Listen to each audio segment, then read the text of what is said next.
On this video, we're going to talk about a technique of using the water spray bottle that is essential, I think, for people painting in this loose style. It's very common that I hear that my paper dries out too quickly. How do you keep your paper wet? So watch this video and I'm going to tell you what I do. So at the moment, we've got a combination of wet paper and dry paper, and we can use this spray bottle to make areas wet. So for instance, I can just float some mist on there, which has made that paper damp. Let's get some blue on there. But keeping it all very light in tone. So that's where I sprayed. So I didn't put a lot of water on there, but enough to make the paper damp. So let's get some water on this piece of paper. I'll try and leave some of this white paper behind. So I don't want hard edges necessarily in here. A few won't hurt. If I spray there, add some water on there, and I've got my board at a 30-degree angle, so you can see it all start to run down there.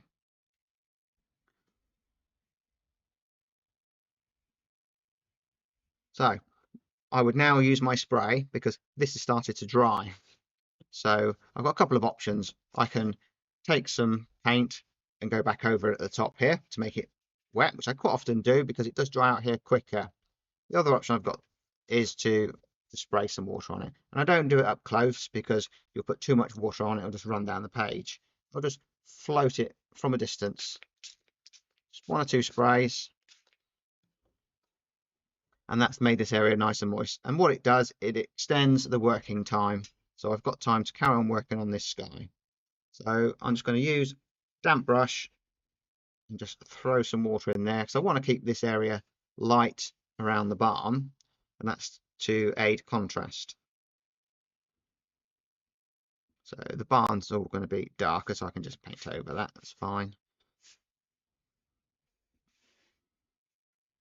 So what we've got now is we've got paper that's damp. Starting again, it's still starting to dry off at the top there. So float a bit more spray on it. And you don't need to spray this much water normally, but because I'm talking and things are happening a little bit slower, I can just extend the life of this paper by keep spraying it. And I do find the Saunderson Waterford doesn't buckle particularly under this condition where there's a lot of water on it. I've probably put more water on here than I normally would. So it's a little bit, but not a lot. Also, I find there's masking tape and there's masking tape. This one is very low tack, and I find this masking tape would start to lift off and then the paper would then buckle more. This one has got a bit more tack on it. They're both really non-brand. I think I picked this one up from Lidl's while shopping. Can't remember where that one came from, but you'll feel it. This has got more tack, and I think it's slightly thicker than that one. That's very paper thin, not a lot of tack. Obviously with this one, you've got to be careful when you pull it off the paper that you don't rip your paper. But I tend to find it's a good one that it doesn't rip the paper. So another spray. How long I've not been timing it, but that's probably a few minutes while I've been waffling on, and the paper's still damp. And let's just check that is the case by putting some paint on and see what happens. Because the reason why I want it to stay damp is because I want soft edges. I don't want hard edges in the clouds. Oh, no, so it's only been a couple of days. I'm not painting watercolour, and this paint is starting to, go hard. But when I say go hard, it's still soft, but not as soft as fresh paint straight from the tube. And that was something I said on a recent video, that I wouldn't attempt to get a real dark, like perhaps the darks in here, without having paint that is nice and fresh. So yeah, paper's damp, and it's perfect at the moment for clouds because it's not wet, it's damp. And by that I mean whatever shape I put on here will retain its shape. So let's say if I put that there, it will keep that shape, but it'll have soft edges all the way around. Whereas if the paper was really wet, they would just disperse to pretty much nothing.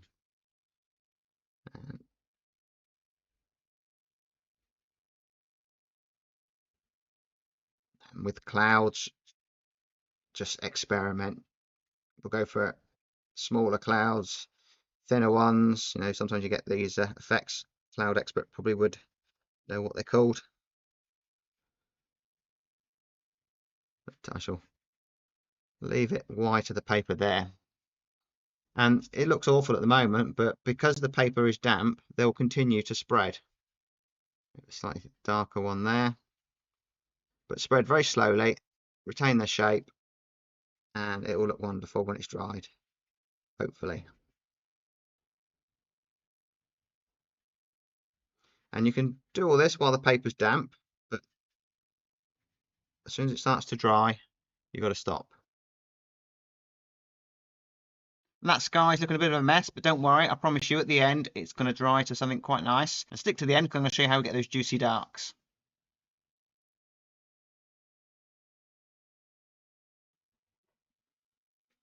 And we can also use this spray bottle to modify things.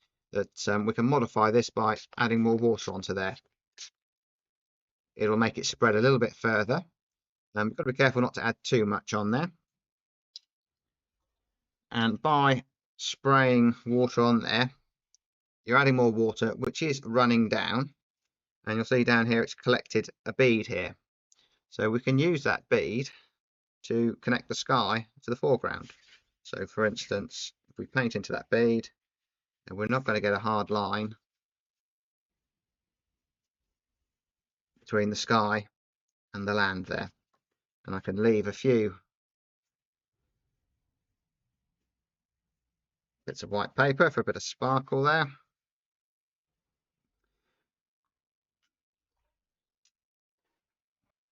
Grass or something there that fell off that masking tape. So we've now got the option. So we'll use this brush here. This is the Robert Mee Co. Sable Blend, series 402, size 10. It's quite a nice brush. But I'd like to paint some distant blue hills there. And now would be a good time to do it because the paper's damp. And the way you can tell how damp the paper is, if you get down at a bit of an angle and look at your paper from the side, I can see that the shine has gone. So it's damp, but not wet. So whatever I put on here, it should retain its shape. And I'm not going to put, really, that's just paint. No water really added to that, just maybe a touch, because there's already water on the paper.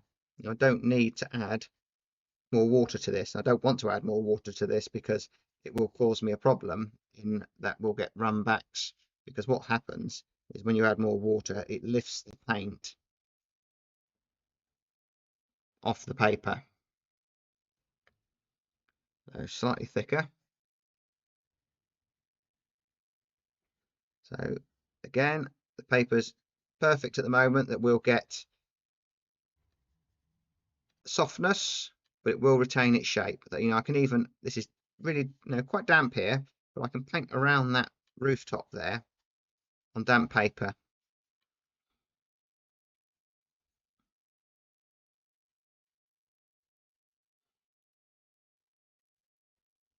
And I can put a few darker bits in there. So this is just suggesting fields and whatever else off in the distance there. And anything off in the distance like that, quite often, you need soft edges to create that illusion of depth. So we've got some trees off in the distance there. So they could do with being soft edges as well. So now would be a good time to put them in. More blue in there. I tend to put blue in things that are far away. But again, not adding a lot of water, if any, just paint. And that will just continue to soften.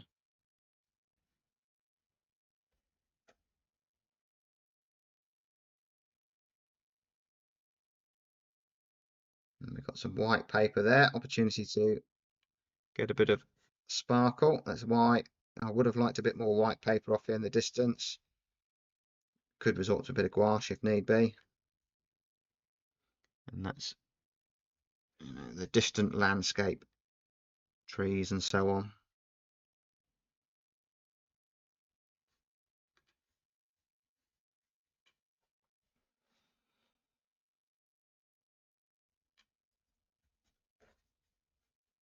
And we've got some distant fields here. Paper's still damp, so we can actually suggest these fields off in the distance are a long way away because they're going to soften.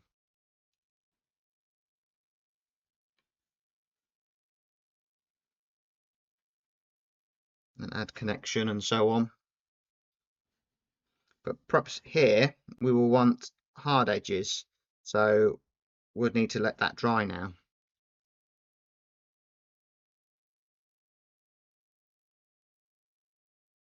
So we can see by using that spray bottle, we extended the drying time that we were able to work on this, and also it's created some effects. And the water will do stuff that you can't predict. And now I didn't intend to get these lines coming down here that actually perhaps give the impression of light coming through the clouds there. Wasn't my intention, the water did it. And by spraying water on there, getting a lot of water on your paper, but also with pigment. I was fairly strong with pigment on here. That if you put more water on there, you're washing your pigment off, and you'll get a very weak painting. So the more water you add, the more paint you've got to add. That it's created something quite interesting. And all the wet into wet stuff has just created very soft edges along here. So we've got a sense of distance here now. So now we need to create the detail here. So now we're on dry paper, so we're going to get hard edges. So let's put some burnt sienna on these buildings for a bit of warmth, which will come forward. And the more you can just paint in one go, I will be going over all of this with the darker tone in a moment, and I shall show you how to get those juicy darks. I shall leave that rooftop nice and light, that one, and the front of that building.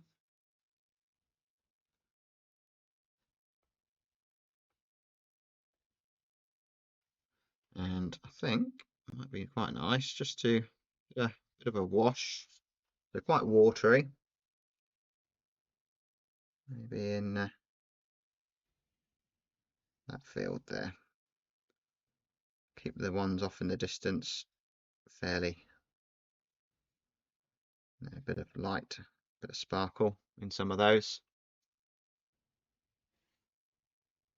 So if I want to put the dark on there, that I can do that while this is damp. So to get the darks, you do need fresh paint. Even that this is still, it's tacky, it's not fresh paint. So I'm going to squeeze out some fresh paint to get some darks.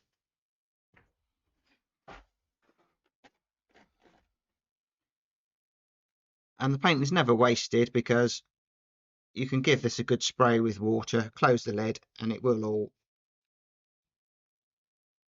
get a little bit more fluid. But as I specifically want some nice strong darks here, I'm going to squeeze out some fresh paint, and I think that's the only way you're going to get these darks. I've recently started sending out some newsletters, and if you go to my website, you can sign up at the bottom to receive the newsletter or join me as a free member, or obviously as a paid member, whichever you want to do. And on this newsletter, I'll be sharing some photos of what I've been painting in the week that I post quite a bit on the website. And also on the next newsletter I send out, I'm going to give away a free video on how to paint a cow. So if you want to watch that video, the link's in the description. Sign up for my newsletter, and hopefully you'll enjoy that video and find it useful. From the point of view of washing the paint away, because it's just wastage.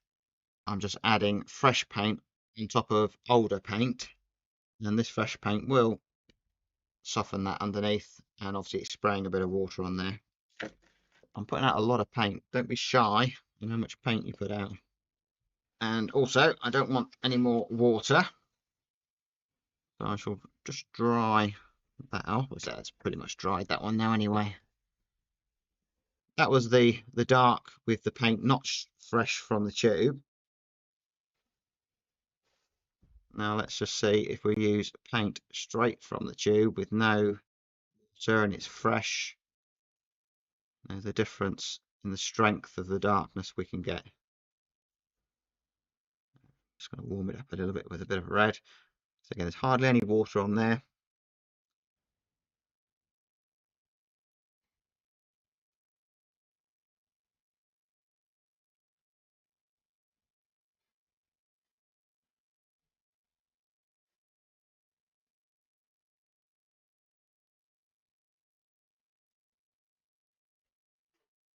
It's nice, strong, dark under there, under there. I really would recommend not having dried up paints in your palette. It's going to make life very difficult for you. I'm going to try and connect up all these darks. I'm going to take another brush and it's not wet, it's just dry. I'm just going to manipulate that into there.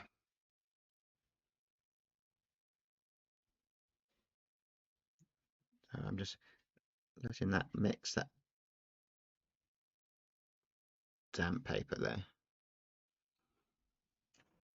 So you're just going to lift off a little bit of paint. So I've just made this damp, this brush, it's clean, and just lift out a little bit of light in that triangle there. That building. Taking inspiration here from Seago, where he's got nice dark on that building. It's a little bit, let's put some red in there.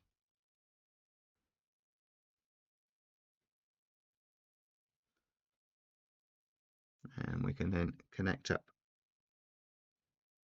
this house from the distance. Again, strong, thick paint. And it's the only way you're going to get a powerful looking watercolour if you've got contrast, and you need that nice, strong paint to get that.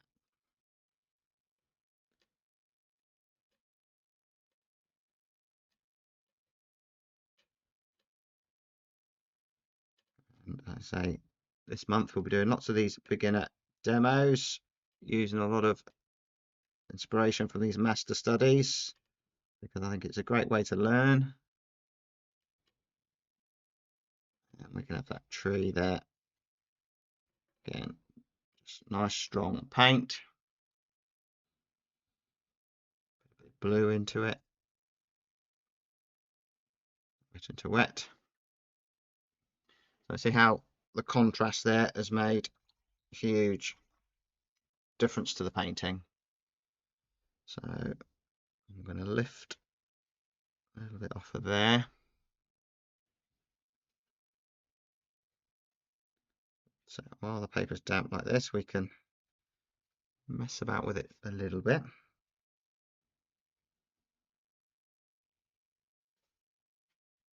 As soon as it starts to dry, we've got to stop because it will become a mess.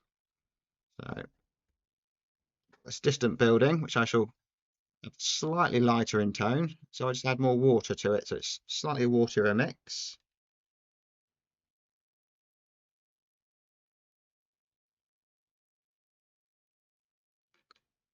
For that building there.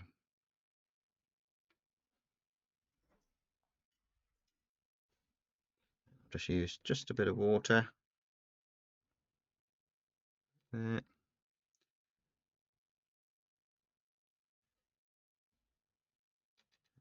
Sharpen up that edge there.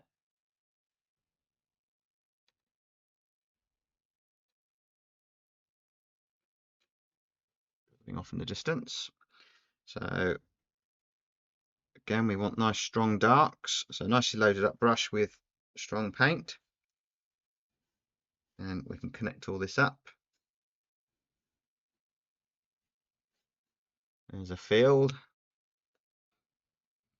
Let's use a bit of burnt sienna, make it a little bit nicer. A nice strong dark there.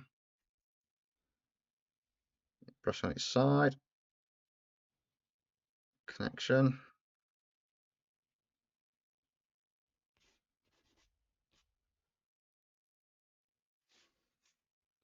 Let's add a bit of red.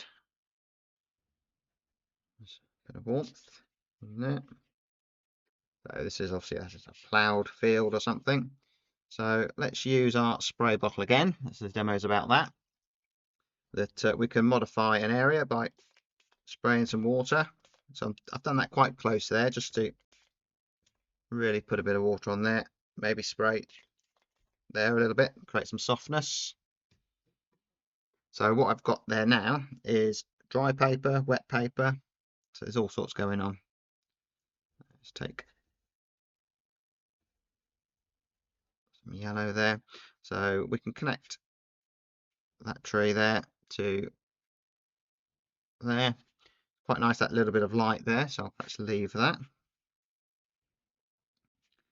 And where I sprayed the water on there, we've actually got quite a lot of water. So it's going to, again, like in the sky there, it's going to just do some stuff that we don't know yet. Sometimes it's good, sometimes it's bad. But you won't get the good stuff if you don't let it happen. So thick paint here.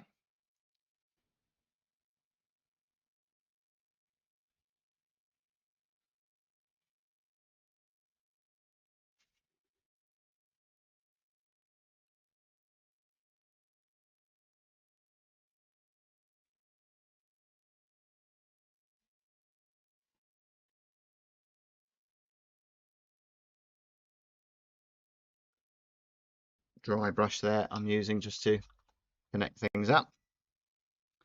Let's take a bit of that red and let's just put some droplets on there. Try not to get them in the sky. It'll be a good idea to just cover your sky with a piece of paper before you start doing stuff like that, really.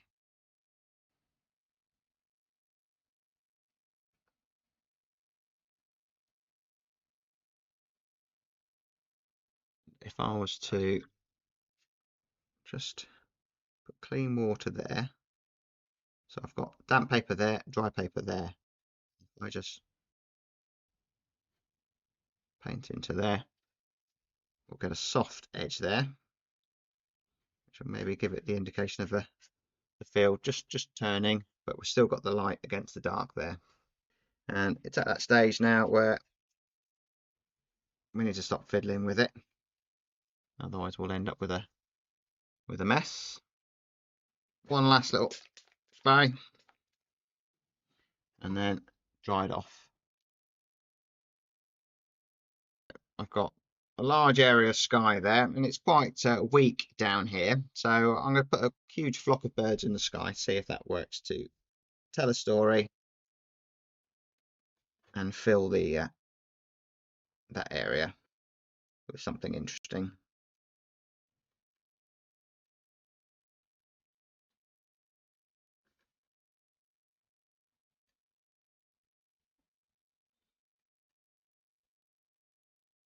They're all coming down to land in this field that's just been ploughed. Maybe just a little bit of dry brush for a bit of texture in that foreground. So we take away the reference picture. The paper hasn't buckled. I put a lot of water on there, more than I normally do.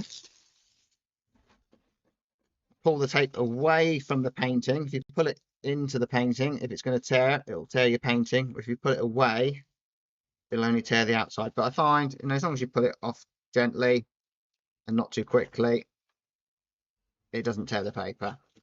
But it's got a reasonable amount of tack, that one, so it does hold the paper down well. Quite happy with that. The birds, I think, do the job there to create a little bit of interest. It's now a story about a farm scene, and all these birds are coming down to eat all the farmer's seed that he's just planted. And nice soft clouds. We looked back to what it looked like when I just put them in. It looked a mess because the paper was so damp. It was going to continue to soften and paint itself. We end up with these lines coming down. Great, and that's Watercolour doing its own thing. Nice softness in the distance there that's steers towards blue, so it looks like it's further away. We've got warmer colours here, which tend to come forward. Nice, strong, juicy darks. Which, no, the only way I find I can get them is with fresh paint. It's slightly dried up paint, possibly will work, but to guarantee it, put some fresh paint out. And I've got almost black against white there. A real strong contrast. It really stands out. And just simple shapes that you know, I talked through how I drew it at the very beginning for those on the memberships who wanted to watch it. Sprayed lots of water on here, some run backs and interesting things happening there that creates a bit of texture. And you know, practice, that's all it takes. You just need to get to know those materials. Have a go with this spray bottle, give it a go. They're just an atomizer. Just float that mist onto it, experiment doing it a little bit closer, a little bit further away. If you just want to keep the paper damp, just spray it from a distance, let it float on. And just remember, if you add a lot of water to your paper, you need to add more paint, because you are watering down that paint. And you know, with watercolor, it doesn't take a lot for it to become very weak, wishy-washy. So you do need those, you know, strong darks in there to give it a bit of power. So hopefully you found that useful. Give it a go. Don't forget to go onto the forum if you're on the membership of the website, and show your picture if you want to, and let me know how you got on. So if you enjoy learning by Master Studies, think about joining me on my website to see some more. It's a great way to support the channel. Also hit that like and subscribe, and if you want to watch another Master Study, watch this one.